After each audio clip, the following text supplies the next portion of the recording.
नमस्कार दोस्तों, आप देख रहे हैं लेट्स लर्न। आज हम सुनने जा रहे हैं लॉस्ट स्प्रिंग, अनीस जंग की एक कहानी जो उन बच्चों की जिंदगी दिखाती है जिनका बचपन गरीबी में खो गया। चलिए कहानी शुरू करते हैं। खोया हुआ वसंत एक भारतीय समाज की दिल को छूने वाली कहानी है जिसमें अनीस जंग ने बचपन के कुछ सबसे भयानक रूपों को उजागर किया है। साहेब और मुकेश के माध्यम से लेखिका हमें उन मासूम चेहरों की दास्तान सुनाती हैं जो जिंदगी की कड़वाहट के साए में पलते हैं। लेखिका ने दो वास्तविक कहानियों के माध्यम से इस विषय को प्रस्तुत किया है। पहली कहानी है साहेब की, जो सीमापुरी में रहने वाला एक कूड़ा बीनने वाला बच्चा है। दूसरी कहानी है मुकेश की, जो फिरोजाबाद का चूड़ी बनाने वाला बच्चा है। इन दोनों कहानियों के माध्यम से लेखिका समाज में व्याप्त गरीबी, जातिवाद, शोषण और व्यवस्था की विफलता को उजागर करती हैं।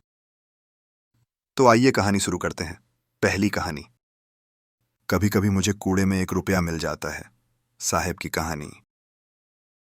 साहेब एक गरीब बच्चा है जो अपने परिवार के साथ बांग्लादेश से भारत के सीमापुरी में आया है। सीमापुरी दिल्ली में है। उसका परिवार जब बांग्लादेश में था तब वहां के खेत और घर प्राकृतिक आपदाओं में नष्ट हो गए थे।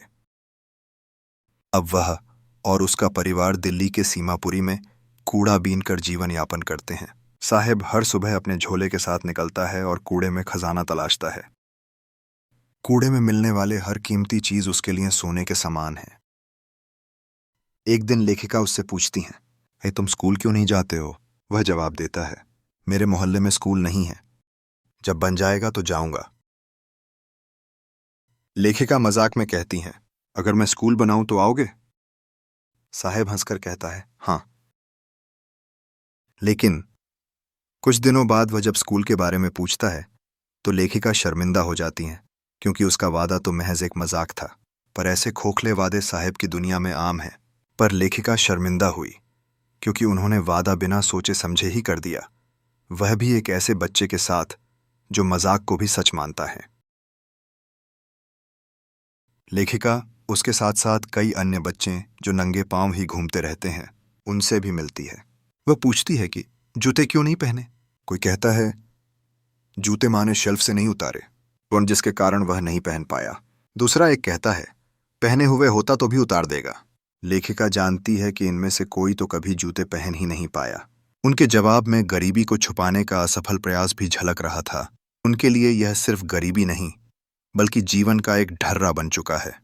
खाली पैरों पर चलना उनके लिए कोई बड़ी दिक्कत वाली बात नहीं है। लेखिका एक अन्य घटना भी बताती हैं, जहां उडुपी के एक लड़के ने बचपन में किसी मंदिर के आगे हाथ जोड़कर एक जोड़ी जूते की मन्नत मांगी थी।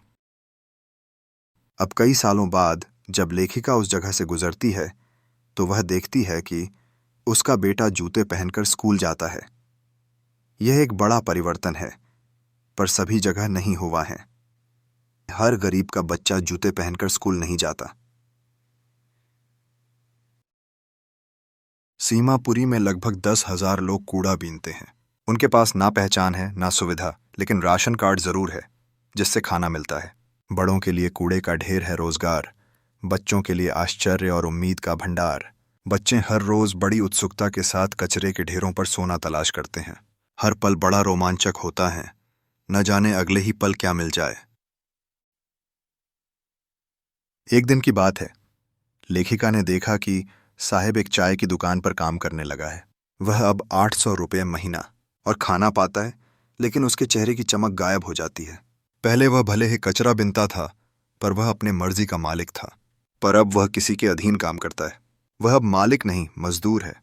उसका झोला अब उसकी नहीं, किसी और की चीज हो गई है।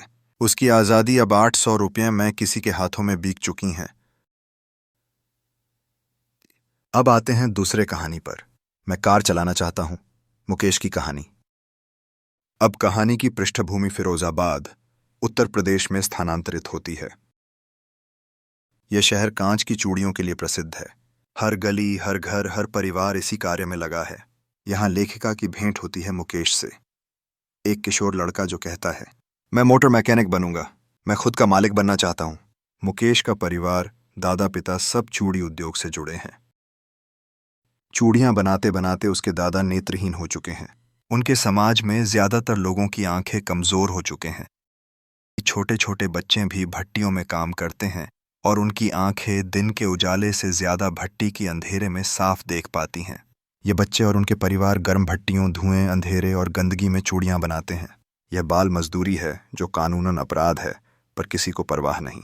वह आवाज नहीं उठा सकते, बड़े लोग उनकी नहीं सुनते, उनके ऊपर अत्याचार का कोई हिसाब नहीं। एक दिन लेखिका मुकेश के घर जाती हैं। वहां की हालत दयनीय है। टूटी दीवारें, घुटन, धुआं और छोटे से कमरे में कई सदस्य। मुकेश की भाभी रसोई में काम कर रही है, जो बहुत छोटी उम्र में ही पूरे परिवार की जिम्मेदारी उठा रही है। एक लड़की सविता चुपचाप चूड़ियां बना रही है। शायद उसे ये नहीं पता कि एक दिन यही चूड़ियां उसके सुहाग की निशानी बनेंगी, जब वह दुल्हन बनकर किसी के घर जाएगी। उसी दौरान एक बुजुर्ग महिला लेखिका से कहती है, मैंने कभी अपनी जिंदगी में पेट भर खाना नहीं खाया। उनका पति कहता है, मैंने सिर्फ एक घर बनाया। शायद यही उनकी जिंदगी की सबसे बड़ी उपलब्धि थी।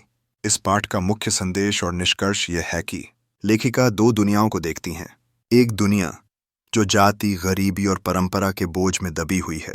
दूसरी जो सत्ता, भ्रष्टाचार, पुलिस, बिचौलिए और अफसरशाही की साजिश में उलझी है।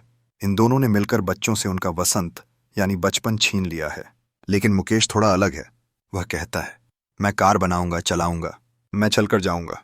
जब लेखिका पूछती हैं, तुम हवाई जहाज उड़ाने का सपना नहीं देखते, तो वह शर्म से सिर झुका लेता है।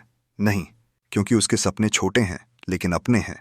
यह रचना दिखाती है कि किस तरह गरीबी और सामाजिक असमानता बच्चों का बचपन छीन लेते हैं। यह सवाल उठाती है, क्या हम ऐसा समाज बना सकते हैं जहां हर बच्चा शिक्षा पा सके, सपने देख सके और उन्हें पूरा कर सके? यह कहानी हमें, आपको और पूरे समाज को सोचने पर मजबूर करती है। अगर आपको ये कहानी पसंद आई हो तो लाइक कीजिए, कमेंट में अपने विचार बताइए और लेट्स लर्न को सब्सक्राइब करना मत भूलिए। मिलते हैं अगली ज्ञानवर्धक कहानी में।